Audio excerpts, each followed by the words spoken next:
Halo semuanya, dimanapun kalian berada, semoga kalian baik-baik saja. Kembali lagi bersama saya, Daryasa, melanjutkan kehidupan sang raja terkuat yang berinkarnasi ke dunia lain.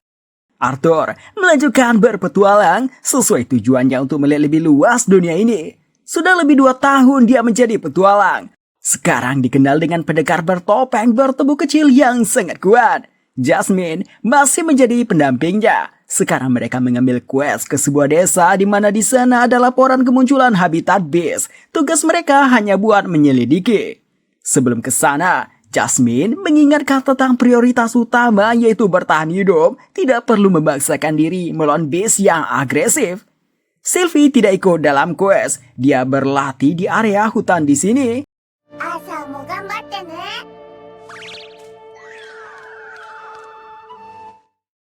Dalam perjalanan menuju desa, terlihat jejak kaki yang menuju desa, sementara jejak kaki yang keluar desa sangat sedikit. Melihat keanehan ini, mereka putuskan mencari informasi dulu di desanya. Mereka diam-diam mengintip desa, tapi anehnya di desanya tidak terlihat satupun orang, jejak pertarungan pun tidak ada. Di desa itu terdapat banyak kristal. Setelah dilihat dari dekat, ternyata penduduk desanya berada di dalam kristal. Selagi mereka mengamatinya, muncul satu gadis yang terlihat cemas. Ditanyalah sama Arthur apa yang terjadi. Sambil menangis, si gadis ceritakan dia juga tidak tahu. Saat dia pergi ke hutan mencari herbal, pulangnya penduduk desa sudah begitu. Jasmine menyadari ada benang di kakinya si gadis. Begitu Jasmine mengeluarkan pisaunya, si gadis ditarik dari arah hutan.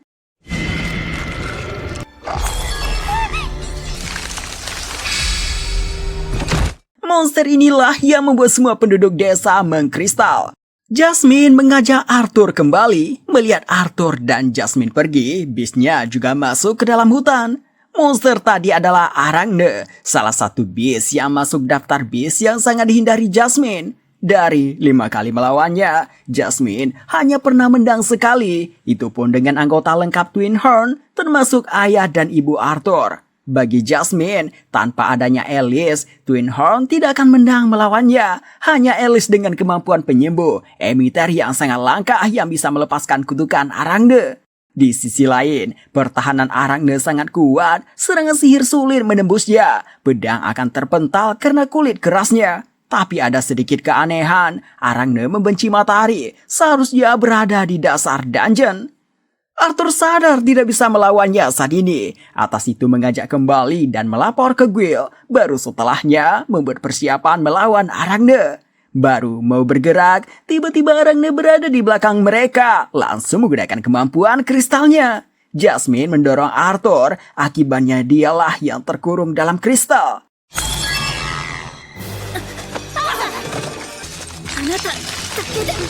Arangne sekarang menuju Arthur. Arthur teringat dia yang selalu diselamatkan mulai dari Twin Horn sampai Sylvia. Dia juga mengingat kalau kekuatannya yang sekarang sudah berkembang di saat itu Arangne menyerangnya.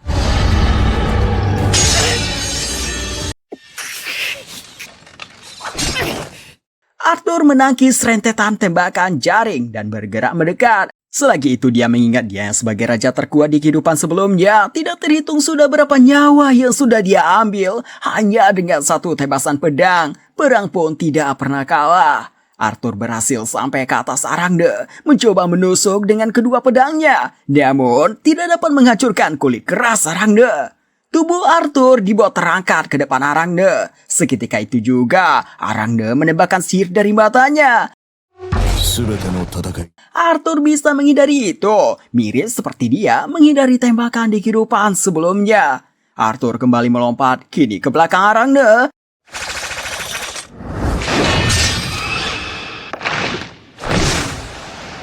Tebasan bertubi-tubinya juga tidak bisa menghancurkan kulit Arangne. Sadar dengan pedang saja tidak bisa, Arthur kini membalut pedangnya dengan api. Meski tidak membuat Arangne mati, tapi dari sini Arthur sadar. Jasmine bilang sihir sulit menembus pertahanannya, namun bukan berarti sihir tidak mempan. Hanya saja Arangne melindungi dirinya agar tidak terkena sihir. Arthur menggerakkan sihir tanah, menjalar ke bawah Arangne. Arangne sampai terangkat di buahnya. Arthur langsung menembakkan tanah runcing ke atas kepalanya. Serangan itu membuat bekas di kepalanya. Arthur langsung menusukkan pedang ke sana dan menembus kulitnya. Dari pedangnya itu, Arthur melepaskan sihir.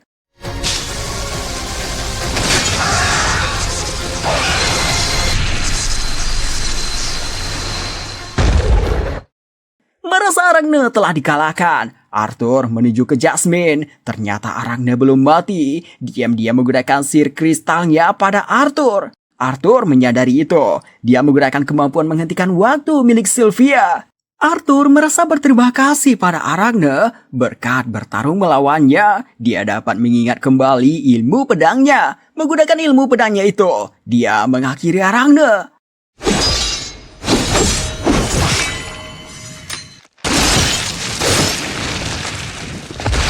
Arangne terpotong jadi beberapa bagian. Di sisi Arthur, staminanya langsung terkuras. Ilmu pedang di kehidupan sebelumnya, bebannya masih terlalu besar buat tubuhnya yang sekarang.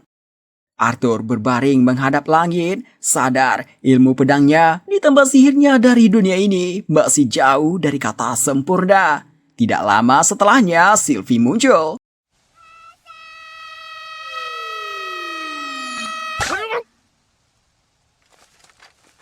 Jasmine telah terbebas dari kristal, menghadapkan pisau ke Arthur. Dia sedikit menceramahi Arthur yang tidak selalu waspada, serta tidak mengikuti perintahnya.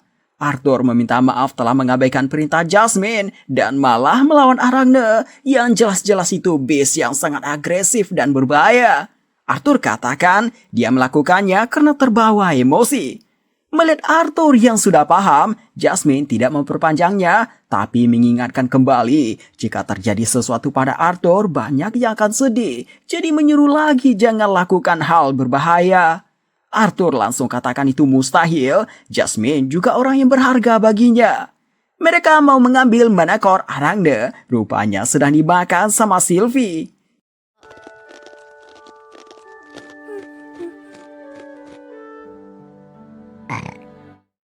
Berkat kematian Arangne itu, semua penduduk desa telah terbebas. Arthur dan Jasmine kembali ke guild petualang Cyrus.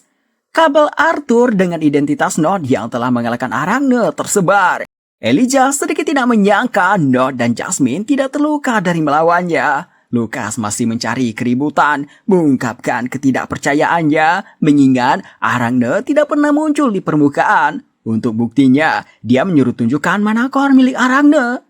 Tentunya tidak bisa Arthur tunjukkan, telah dimakan sama Sylvie. Sebagai gantinya, Arthur bilang dia tidak berhasil mengambilnya. Pernyataan tersebut langsung dijadikan Lucas sebagai ejekan. Bosan dengan ocehannya, Arthur lihatkan kepalanya dari dimensi penyimpanan. Para petualang langsung berkumpul, mengecek kepala Arangne. Dari matanya sudah jelas ini mata pembeku, dan kulitnya seperti memegang baja. Mau tidak mau, Lucas menerima Nod telah mengalahkan Arangne. Meski begitu, dia tetap menyombongkan diri, bilang beast ini bukan ancaman baginya. Habis itu, pergi. Setelah sekian lama berpetualang, Arthur pulang ke rumah orang tuanya di kota Cyrus. Tadaima!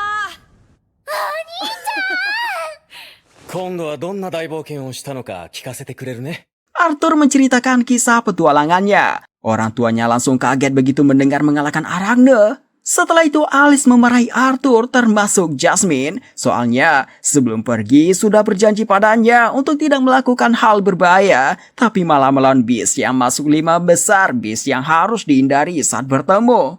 Arthur dan Jasmine hanya bisa meminta maaf. Alice berakhir menangis yang ditenangkan sama Eleanor. Reynold meminta Arthur lain kali patuhi instruksi Jasmine dan menenangkan Alice, mengatakan tindakan Arthur memang berbahaya, tapi Alice harus bangga Arthur bisa kembali selamat. Mendengar itu, Alice kembali tersenyum. Cerita tentang Tessia. Dari kecil Tessia diberitahu bahwa manusia itu makhluk yang menakutkan, suka membunuh, merampas, dan merenggut kebebasan. Awalnya Tessia tidak tahu apakah itu benar sampai dia mengalaminya sendiri. Akan tetapi dia menemukan manusia yang berbeda. Tesia menjalani latihan keras oleh kakeknya. Dia akan ditugaskan dalam sebuah misi. Misi itu ke kerajaan manusia. Alasan Firion membuat Tesia ke kerajaan manusia dan menjadi petualang di sana karena Firion tahu aliansi 3 kerajaan hanyalah perjanjian oleh ketiga negara, sedangkan rakyatnya masih saling benci. Dan selama kebencian tidak hilang di hati semua orang, aliansi 3 kerajaan belum bisa disebut aliansi yang sebenarnya. Jadi Tesia diminta menjadi contoh bagi yang lain bahwa semua bisa bersama. Tesia sekarang berada di guild petualang, sekarang mau mengerjakan quest membasmi babi hutan dari permintaan sebuah desa manusia. Di saat keluar guild, para petualang di sana mencoba mengerjai mereka. 水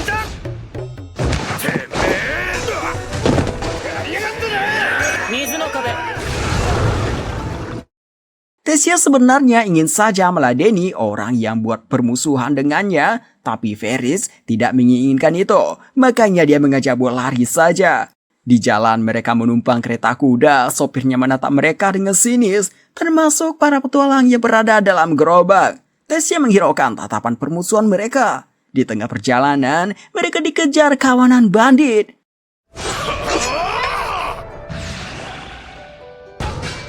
Di malam hari, mereka telah mengalahkan beberapa bandit. Si sopir dan para petualang manusia yang bersama mereka melakukan percakapan. Setelah itu para petualang tersebut menyiram Tesia dan yang lain langsung ditangani sama Tesia.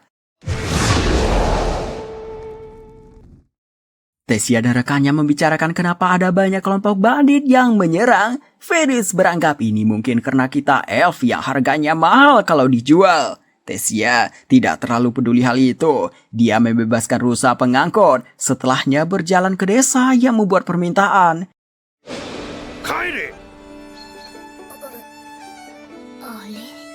Di sana kepala desanya tidak menerima dibantu sama elf sampai mengusir Tesia dan yang lain. Sementara itu di guild petualang, Arthur menatap Lucas. Arthur heran kenapa keluarga Weiss yang terkenal di kerajaan Sabin sampai menerima kekuatan elf yang mana musuh besar manusia dulunya. Lucas mendatangi Elijah, menanyakan kenapa Elijah yang seorang manusia bergaul dengan keluarga dwarf. Elijah tidak menyebutkan alasannya, sebaliknya mengungkit balik Lucas yang seorang half elf. Lucas tegaskan, dalam keluarga Weiss yang terpenting adalah melahirkan penyihir kuat. Arthur masuk dalam pembicaraan, melanjutkan perkataan Lucas di mana Weiss menerima elf yang secara alami berbakat mengendalikan mana, tidak peduli ras musuh sekalipun. Lucas kesal perkataannya dipotong, tapi dia tetap menyombongkan dirinya, mengatakan akan menjadi penyihir terkuat di benua di Caten ini. Itulah tugas mereka yang terlahir di keluarga Weiss. そうか頑張れ Balik ke Tesia, dia menanyakan ke penduduk desa lokasi monster babi hutan, namun diabaikan sampai ada yang membentangnya. Tidak ada satupun yang mau memberikan informasi. Tesia menangis di buannya. Di sisi Ferris menganggap reaksi manusia itu normal. Mengingat elf juga akan bertindak serupa jika ada manusia yang datang ke negeri elf. Tiba-tiba kepalanya dilempar biji X sama bocil. Si bocil ini pun tidak menyangka mengenainya. Dengan wajah sedikit kesal, Tesia menanyakan alasan mereka melakukannya. Mereka memberitahu soal babi hutan yang datangnya dari arah timur. Mereka memutuskan memberitahukannya karena semua orang desa kesulitan oleh babi hutan tersebut. Di suatu tempat, terdapat sebuah kelompok yang lagi mengintip Tesia dengan kristal. Kelompok mereka ini ingin membuat aliansi 3 kerajaan hancur. Mereka telah membuat rencana dengan mengorbankan Tesia yang seorang putri kerajaan elf mati di wilayah manusia. Tesia dan rekannya sampai di tempat babi hutan. Baru nyampe langsung didatangi babi hutan yang besar. Tesia dan rekannya melakukan serangan combo.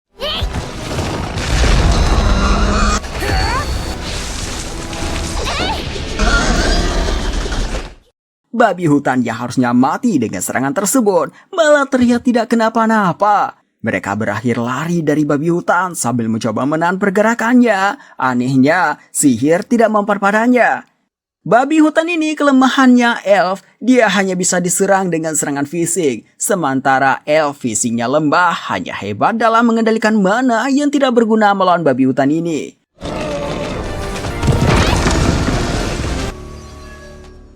Ferris mengajak buat mundur. Vio juga setuju, tapi Tessia masih ingin melawannya. Karena Tessia yang keras kepala, Ferris sadar tidak bisa membujuknya, jadi dia akan membantu juga. Dia memancing babi hutan mengejarnya. Di arah larinya, Vio sudah menyiapkan ranjau sihir. Babi hutan terkurung di dalam lubang.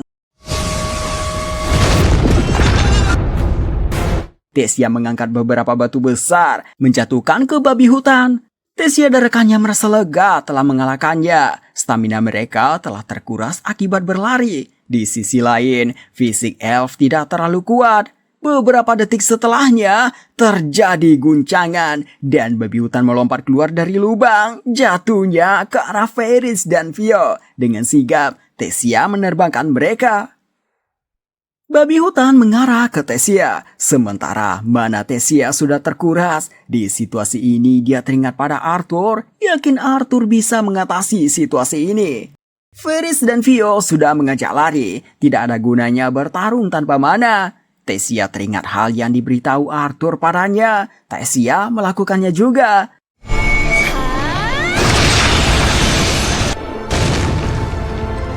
Yang tadi adalah penguat tubuh dengan mana, jadi Tessia sudah jadi seperti augmenter.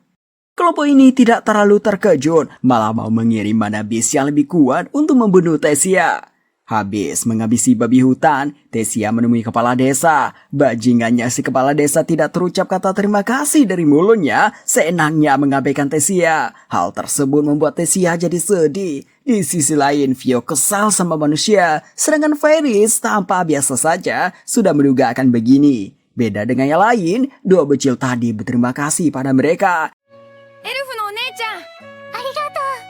Dua bocil ini sekarang menempati bekas rumahnya Arthur dulu. Bocilnya memberitahu dulu yang menempati rumah ini, kata orang-orang mereka sangat kuat. Tessia kembali ke Guild. Ferris dan Vio menceritakan soal mereka yang sering bertemu dengan Arthur dan keluarganya. Ferris dan Vio adalah perwakilan kerajaan Eleanor dalam turnamen 2 tahun lalu. Mereka berdua yang bareng berangkat dengan Arthur ke Cyrus lewat gerbang teleportasi. Tessia cemburu mendengarnya, bahkan bilang mereka curang. Mereka kemudian pergi ke Cyrus. Tessia pergi ke tempat Arthur tinggal, di rumah Helstea. Tessia mengatasi gugupnya dulu, memilih kata apa yang harus dia ucapkan pada Arthur setelah lama tidak bertemu. Baru mau masuk, Alice dan Eleanor menanyakan keperluannya.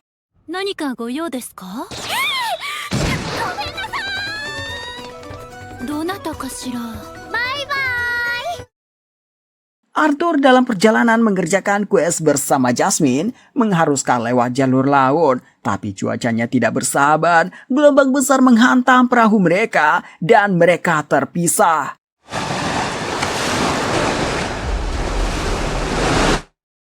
Arthur terdampar ke sebuah pulau. Begitu bangun langsung teringat Jasmine. Dia bergegas mencari Jasmine di sepanjang pantai. Yang ditemukan malah Elijah dan Lucas yang juga terdampar. Mereka membicarakan situasi mereka. Arthur sedang menjalankan quest dari keluarga Helstea untuk mengalahkan mana beast ini, tapi terhadang oleh badai. Elijah melakukan quest penyelidikan dari Guild terkait serangkaian kecelakaan kapal nelayan di lepas pantai dekat ladang, tapi juga terhadang badai. Lucas mengajak mereka berdua, tidak sadar dia juga mengalami hal serupa. Lewat telepati, Arthur menghubungi Sylvie, meminta tolong mencari Jasmine. Jasmine sekarang juga lagi mencari Arthur. Dia menyalahkan dirinya atas insiden ini. Dia teringat pembicaraannya dengan Raymond terkait quest rank C yang dia kerjakan bersama Arthur, tapi malah menemui mana beast rank A. Mereka sudah melapor pada Guild, tapi Guild juga sama bingungnya. Jadi Raymond berpendapat ada kemungkinan keanehan ini disebabkan oleh kelompok yang menentang aliansi 3 kerajaan. Raymond mengungkapkan niatnya untuk meminta Arthur berhenti jadi petualang. Jasmine langsung menyela kalau Arthur tidak akan menyerah. Raymond pun sadar hal itu. Jadi dia hanya bisa meminta Jasmine lebih berhati-hati dari yang biasanya.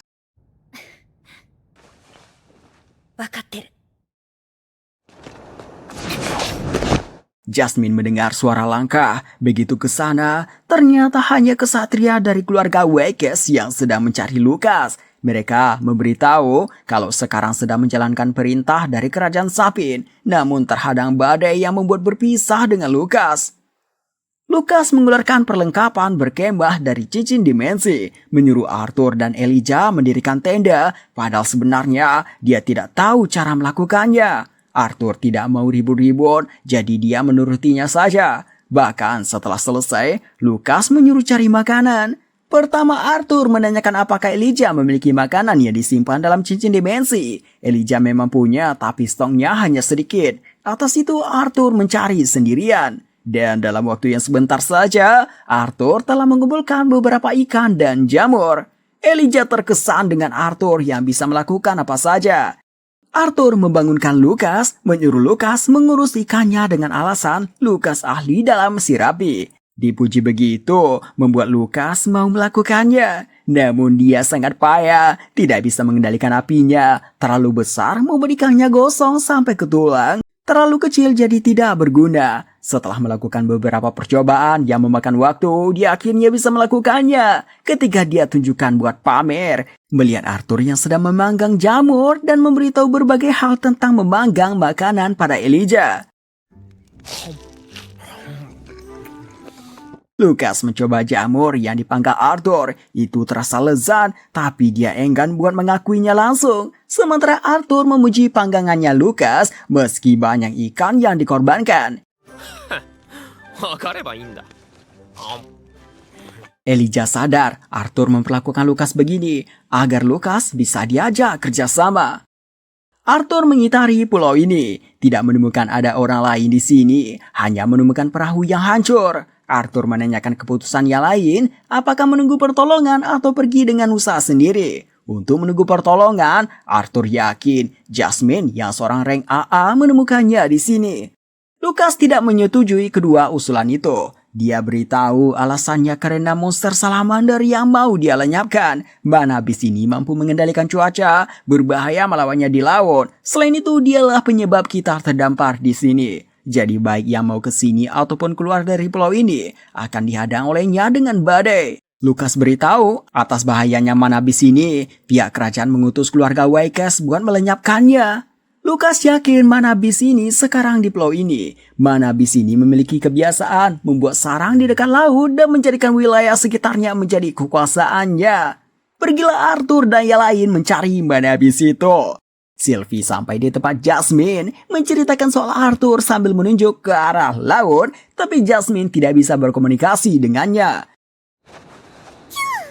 Asa, hikiteru no ne.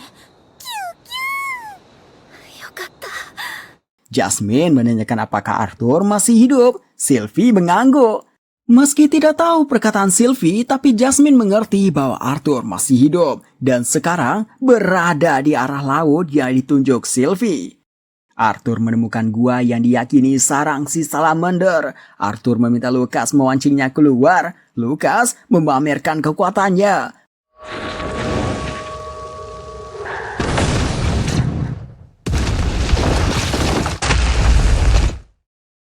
Lukas begitu pede monsternya telah dihanguskan dari sihirnya tadi. Tiba-tiba terjadi guncangan, depan guanya retak. Arthur langsung mengajak menjauh.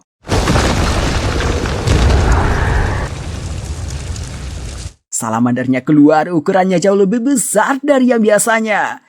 Dia mengumpulkan sihir di mulutnya, terpancar ketakutan dari wajah Lukas sehingga dia tidak bergerak.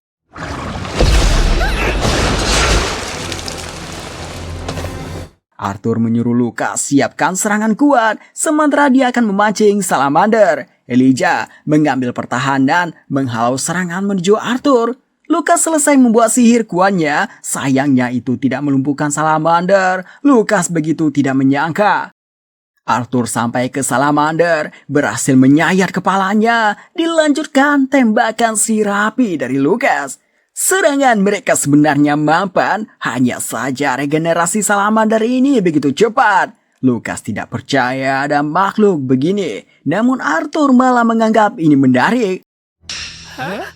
Arthur membuat rencana, dia mengatur formasi. Elijah diminta buat memancing salamander. Arthur bertugas melindungi Elijah. Lucas sebenarnya tugasnya memberikan serangan, tapi saat ini dia dalam kondisi yang tegang. Dalam pikirannya, jika serangan mengarah padanya, siapa yang akan melindunginya? Arthur memancing Lucas supaya pikirannya jernih, mengungkit soal menjadi penyihir terkuat di Sapin. Perkataan itu membuat Lucas tendang lagi. Dia kini menembakkan lagi rentetan sirapi. Atas itu Arthur dan Elijah berhasil mendekati salamander.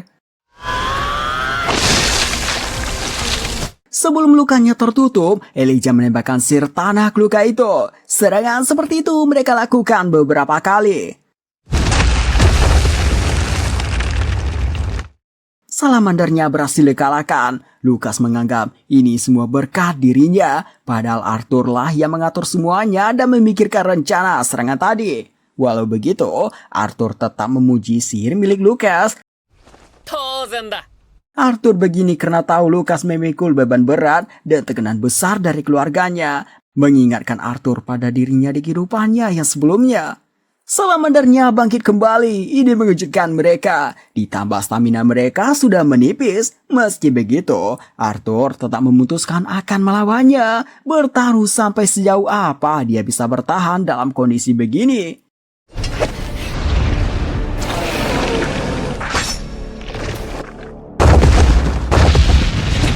Jasmine datang, sekali tebasan langsung memotong kepala si salamander. Mereka dibuat tercengang, baru tahu ini kekuatan dari rang AA, tapi Lucas masih tidak sudi memuji. Jasmine langsung menemui Arthur, melihat kondisi Arthur. Setelah melihat Arthur baik-baik saja, dia jadi lega. Sylvie mengambil manakor salamander dan memakannya.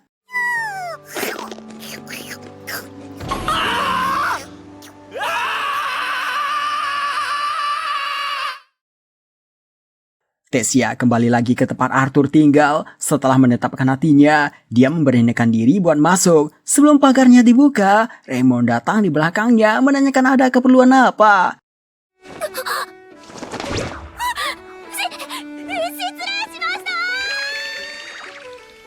Tessia yang malu lagi-lagi memilih buat kabur.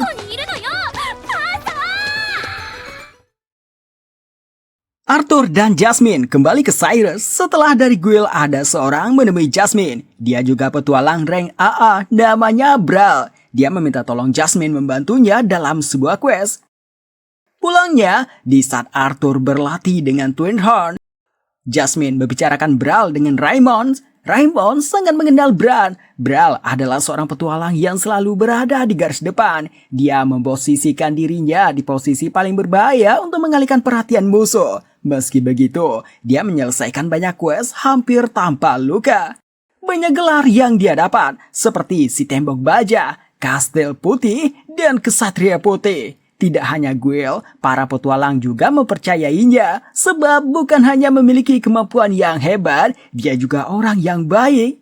Jasmine katakan, Brawl mengajaknya dan beberapa orang lainnya mengerjakan quest. Ini terasa aneh bagi Raymond, soalnya Brawl punya partinya sendiri. Kalau karena anggota partinya terluka, itu tidak mungkin, soalnya anggota partinya juga orang-orang yang hebat. Jasmine berpikir ada perbedaan pendapat antara Brawl dengan partinya mengenai quest yang akan dikerjakan. Bagi Raymond, itu masuk akal, tapi dia tidak mau mengambil kesimpulan ke sana. Dia katakan, prasangka akan menyempitkan pandangan. Pemimpin itu harus tetap tenang dan adil. Itulah yang dia lakukan saat menjadi pemimpin Twin Horn. Mendengar hal tersebut, Jasmine pergi mencari tahu sendiri, karena saat ini dia pemimpin party. Seorang pengawas dari keluarga Wakes bernama Sion menemui Lucas. Dia beritahu bahwa Brawl sedang mencari anggota party untuk quest ke dungeon tingkat atas yang belum ditemukan secara diam-diam dari guild. Sion katakan, dengan kekuatan Lucas akan diterima bergabung. Lucas langsung tersenyum karena dia memang sedang mencari quest level atas sebelum masuk akademi. Dia pun langsung menemui Brawl. Diam-diam, Sion tersenyum, tampak telah merencanakan sesuatu.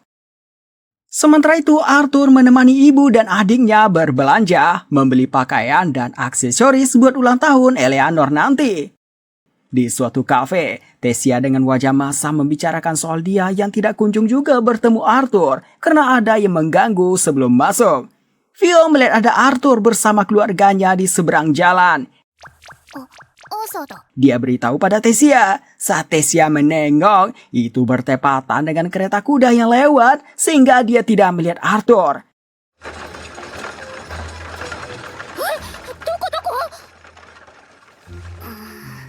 Tessia pikir Vio berbohong. Vio katakan dia memang melihatnya. Pulangnya Arthur langsung berbaring. Dia benar-benar merasa lelah menemani ibu dan adiknya berbelanja. Hal yang tidak pernah dia lakukan di kehidupan sebelumnya. Sylvie katakan itu wajar sebab Alice dan Eleanor sangat merindukan Arthur.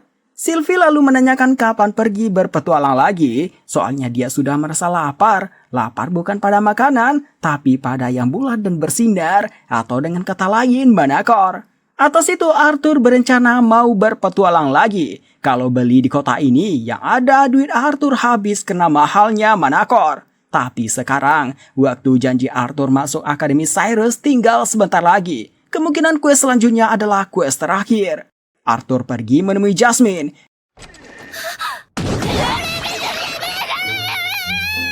Jasmine yang dingin malah dipakaikan gaun dan didandani sama Alice. Ini sebagai ucapan terima kasih Alice pada Jasmine atas menjaga Arthur 2 tahun ini.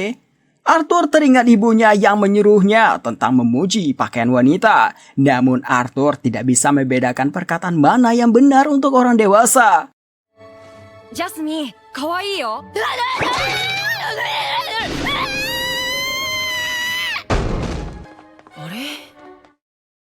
Sorenya Arthur bicara dengan Jasmine soal ajakan Brawl. Quest tersebut didapat Brawl atas permintaan seseorang. Questnya itu mengambil batu sihir di dalam dungeon. Batu sihir tersebut adalah formasi batuan alami yang bisa sebagai penguat energi sekaligus sumber daya serbaguna.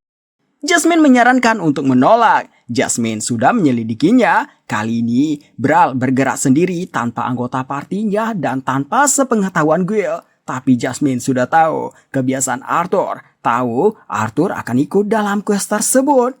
Arthur sadar itu berbahaya, namun berdasarkan pengalamannya, akan ada pertemuan baru setelah melewati berbahaya itu. Dan menghindari bahaya itu juga sama dengan menutup diri dari dunia. Dua hal itu dia pelajari di kehidupan kedua ini.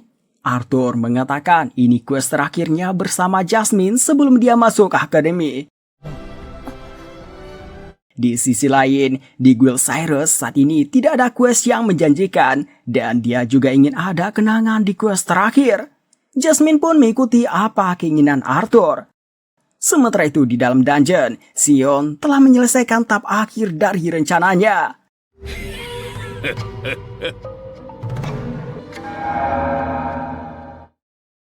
Pagi harinya, Jasmine dan Arthur berangkat.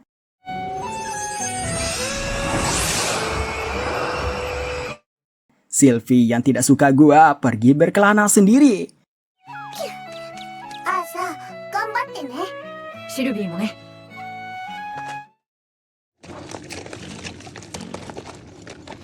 Di depan dungeon telah dinanti sama Brawl dan para petualang yang akan ikut berpartisipasi. Ada Lucas dan Elijah. Selain mereka, ada Reginald, Augmenter rank A, Creole Augmenter rank A, Samantha, Conjurer rank A, Oliver, Conjurer rank A. Melihat batu sihir di tongkatnya, menandakan dia seorang emitter.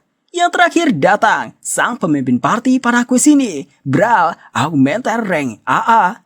Mereka masuk ke dungeon. Saat berjalan, Elijah tanyakan pada semuanya kenapa mengambil kuis ini. Lucas mengambilnya karena Brawl bilang lagi mengumpulkan rank A yang hebat. Reginald butuh uang untuk menghidupi keluarganya. Creole juga lagi butuh uang banyak untuk membuka toko roti. Samantha tidak memikirkan duit, hanya mau menaklukkan dungeon yang sulit. Mereka sampai di tempat masuk dungeon yang tidak terjelajah. Sambil berjalan diberitahu sama Brawl, sebelumnya dia mencari tahu lebih dulu ke dalam dungeon, tapi tidak sampai jauh ke lantai bawah. Di dungeon ini terdapat makhluk abadi. Meski sudah dibunuh, makhluk itu bisa hidup kembali. Tidak ada manakor di sini. Jadi, tidak ada untungnya terus bertarung di sini. Itulah kenapa tempat ini disebut makam teror. Karena itu, Brawl mengajak bertarung seefisien mungkin tanpa buang-buang mana. Tempat mereka jalan terasa sunyi, tidak ada satupun monster yang ditemui. Lukas yang merasa bosan dengan situasi ini. Tiba-tiba terlihat mata terang di atas mereka, jumlahnya sangat banyak.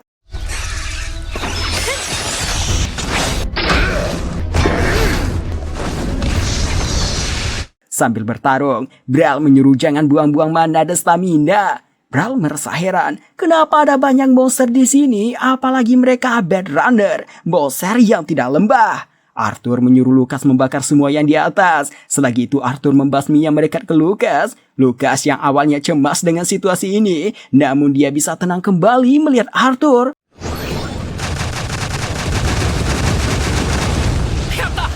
Semuanya dihabisi, namun Lukas terlalu berlebihan menggunakan mana. Brawl mengingatkannya kembali. Jelas Lukas melawan perkataan Brawl. Brawl mengajak cepat pergi dari sini sebelum para monster ini hidup kembali. Tidak lama setelahnya, mereka menemui jalan buntu. Elijah membuatkan tangga menuju ke bawah. Di bawah sana juga ada tangga ke bawah. Brawl merasa ada yang aneh, tapi mereka terus berjalan ke bawah. Sampainya di bawah, hal aneh itu terjadi.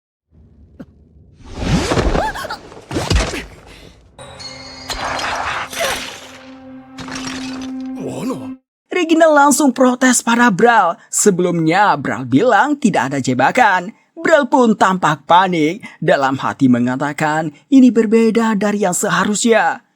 Beberapa hari sebelumnya, seseorang menemuinya. Orang inilah yang memberikan quest pada Brawl dan akan memberikan imbalan lebih kalau Brawl membawa para petualang yang dia tunjuk. Brawl menanyakan padanya, dungeon makam teror ini seperti apa? Si pria misterius katakan di sana tidak ada jebakan dan monsternya juga lemah tapi mereka abadi. Makanya membutuhkan petualang yang hebat yang bisa melumpuhkan mereka sebelum bisa beregenerasi. Si pria misterius memberikan peta menuju lantai terbawah. Meski menemukan dua keanehan yang tidak sesuai dengan perkataan si pria pemberi misi, Brawl tetap mengajak melanjutkan perjalanan, hanya mengingatkan yang lain buat berhati-hati.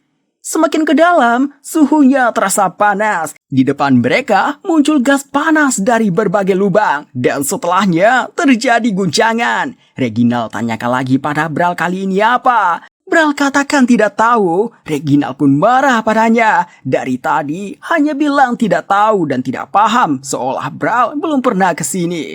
Muncul cacing raksasa dari tanah. Brawl langsung menyuruh Krio.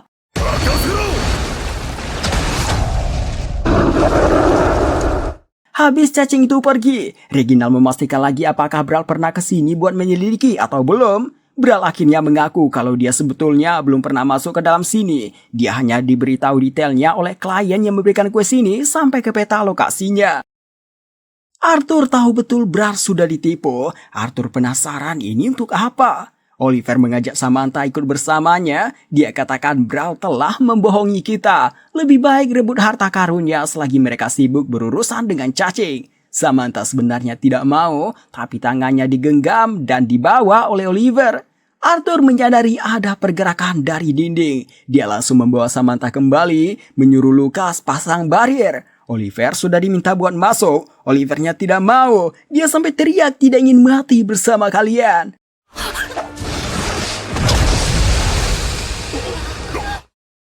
Akibat keras kepalanya itu, dia hangus terbakar menyisahkan tulang. Tentunya yang lain pada terkejut. Hanya Arthur yang masih bersikap tenang. Dia mengambil batu sihir milik Oliver, memberikannya pada Samantha untuk memperkuat sihir Samantha. Arthur mengajak bergegas pergi sebelum letusan muncul lagi. Brawl mengikuti saran Dot, mereka bergegas lagi. Namun di depan mereka muncul lagi cacing raksasa. Brawl memberikan arahan pertarungan.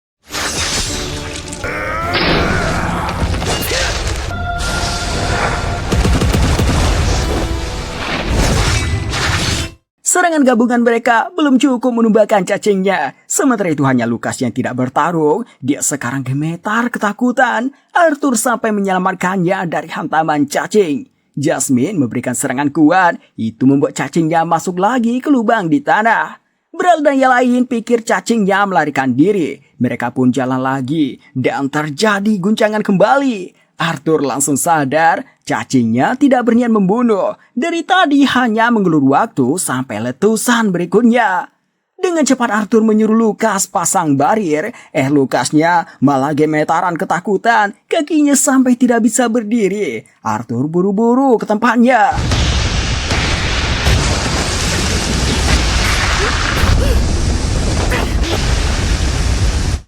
Lukas berhasil diselamatkan, tapi dia tidak tahu terima kasih. Malah mengatakan ke Arthur jangan bertindak seenaknya. Jasmine juga diselamatkan berkat barir tanah Elijah, begitu juga dengan Creole dan Reginald. Namun Bral yang menyelamatkan Samantha membuat satu lengannya hilang.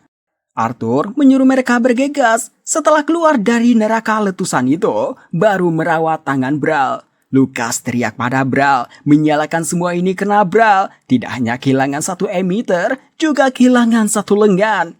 Bral yang biasanya tidak melawan kini melawan balik, menyalakan lengannya ini karena Lukas tidak berguna. Sudah diselamatkan dong, tapi masih saja sok hebat. Lukas akhirnya berhenti setelah disuruh Arthur berhenti menyalahkan kesalahan orang lain. Lukas tidak bisa membantah, mengingat dia baru saja diselamatkan dari kematian.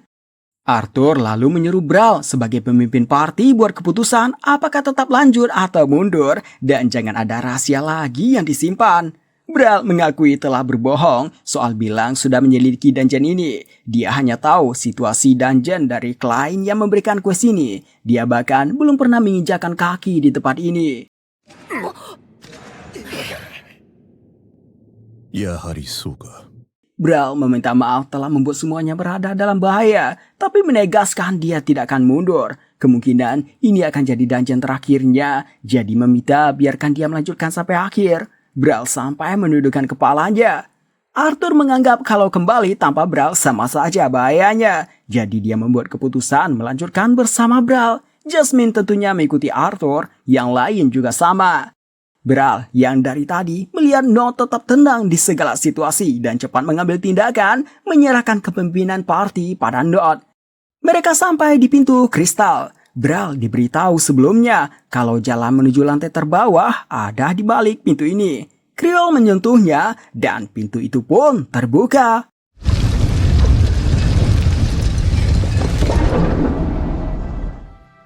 Inilah bentuk lantai terbawah dungeonnya. Tempatnya terbilang aneh untuk berada di dungeon.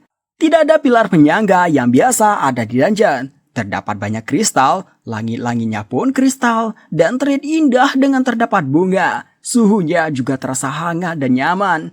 Arthur merasakan perasaan yang tidak enak, merasa ada yang aneh. Kenapa pula suhunya seperti ini di tempat berkabut? Dan setelah cukup lama berjalan, Arthur menyadari telah melewati jalan yang sama.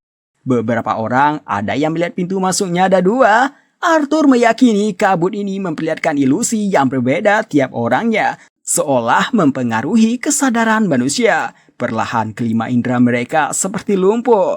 Arthur sebagai pemimpin langsung mengajak keluar dari sini. Lukas malah sok keras. Dia katakan Arthur penakut, menyuruh cari dulu batu sihirnya. Reginald juga setuju melanjutkan perjalanan. Yang lain jadi ikut-ikutan mau lanjut sampai Creole bilang mending Bral saja yang jadi pemimpin. Bahkan Jasmine yang harusnya selalu mengkonfirmasi keinginan Arthur kini malah mengajak Arthur melanjutkan perjalanan. Arthur yakin mereka ini telah dikendalikan oleh nafsu. Arthur meminta Elijah membawa lain secara paksa keluar. Tiba-tiba Creole melihat ke suatu tempat, memanggil nama Clara, lalu lari ke arahnya sampai menghilang di telan kabut.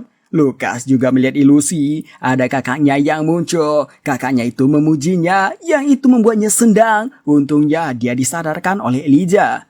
Jasmine mengalami hal serupa. Sosok yang muncul padanya adalah ayahnya. Ayahnya yang seharusnya mengabaikannya, bersikap baik padanya, mengakui dan memuji Jasmine di hadapan keluarga Flamesworth. Jasmine pun terhanyut dalam ilusi. Dia merasa sendang. Diam-diam ada akar yang menjalar ke kakinya. Beruntung Arthur duluan menyadarkannya. Rupanya yang lain juga mengalami hal serupa. Bral seperti orang gila mengayunkan pedangnya ke segala sisi. Elijah terlihat linglung dan Samantha ke arah kristal sihir. Hanya Arthur yang tidak termakan ilusi. Arthur pikir ini karena keinginan terbesarnya adalah melindungi semuanya. Arthur pun menyadarkan Samantha yang semakin menjauh. 私の魔石は Setelah disadarkan, Samantha yang ketakutan langsung mengajak pulang saja. Memang itu keputusan Arthur. Dia menyuruh Samantha lindungi semuanya dari kabut ini.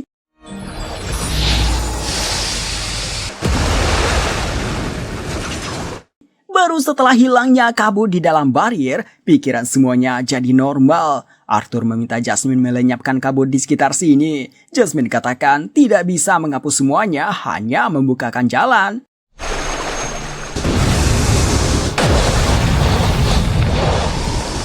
Setelah jalan terbuka, mereka terkejut. Di sekitar mereka dipenuhi dengan akar yang sedang menjalar ke mereka.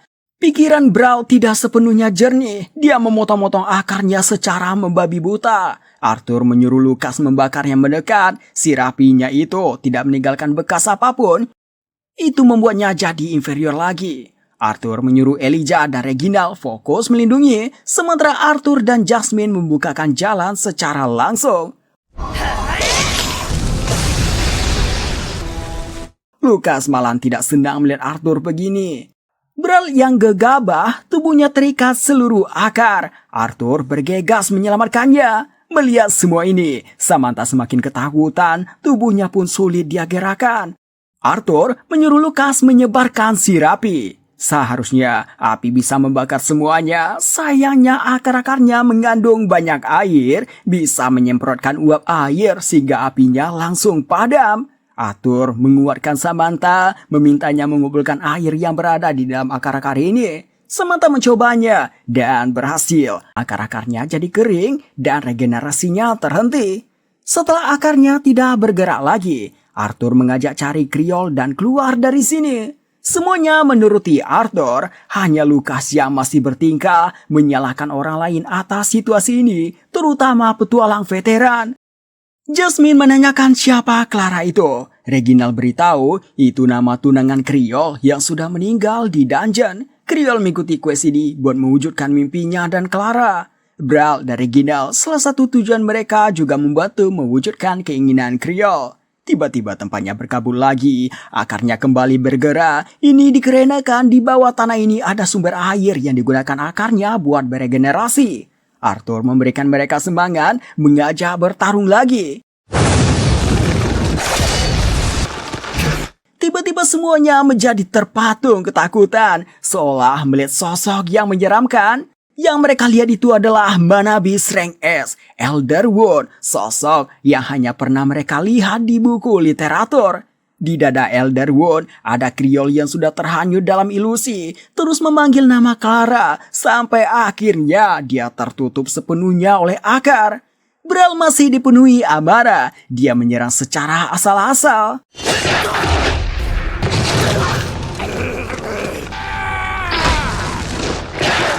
Arthur mau menyelamatkan mereka, dihentikan sama Jasmine. Jasmine mengajak keluar, mengatakan kita tidak bisa menyelamatkan semua yang di sini. Arthur katakan kalau dia sudah janji akan pulang bersama-sama dari sini. Jasmine meneteskan air mata, meninggikan suaranya, mengatakan dia juga sudah janji dengan orang tua Arthur.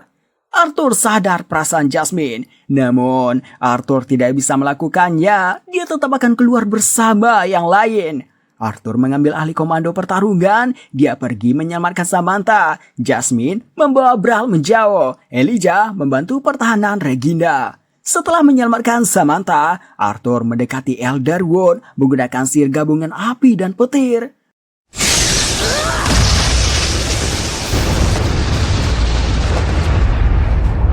Berpikir telah melumpuhkannya, Arthur mengajak semuanya cepat kembali. Rupanya akarnya masih bergerak. Arthur terkena hantaman di perutnya. Reginald yang mencoba melawan balik, akhirnya berakhir terikat. Arthur menyelamatkan kembali Samantha, lalu menyuruh Lucas bakar akar yang mendekat. Lucasnya malah AFK. Dia tidak mendengarkan perintah Arthur, akibatnya dia terhantam akar juga. Tapi beruntung, tusukan akarnya dihalangi tembok buatan Elijah. Jasmine menyelamatkan Reginald, Arthur menebas semua akar yang mendekat sambil menyuruh Lucas membakar akarnya. Lucas hanya termenung melihat mereka. Setelahnya timbul perasaan iri pada Arthur, menganggap dirinya sosok yang mulia yang harus bertahan hidup dan akan menjadi penyihir terkuat. Dia berjalan menuju Arthur dan melakukan hal gila.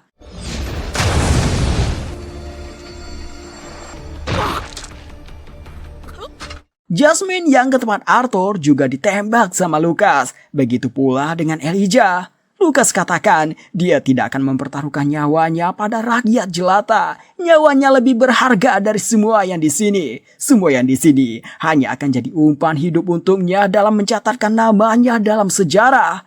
Brawl menggunakan serangan terkuatnya melaju tanpa rencana.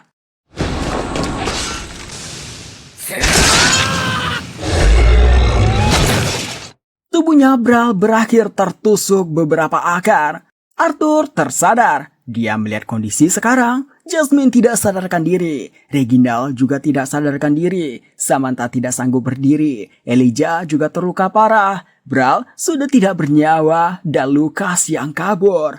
Bahu Elderwood yang dipotong Brawl kembali tersambung. Tidak punya pilihan lagi. Arthur menggunakan kekuatan Beast pemberian Sylvia, kekuatan yang butuh puluhan tahun bagi Firion untuk menguasainya. Ini fase kedua dari kekuatan Beast Arthur. Yang pertama memisahkan diri dari ruang dan waktu. Dengan kata lain menghentikan waktu. Fase kedua ini bergantung pada mana core dan fisik. Jadi waktunya terbatas. Arthur tidak tahu apakah fisiknya sanggup dan apakah dia akan mati setelah menggunakannya. Namun dia sudah menetapkan untuk melindungi semuanya.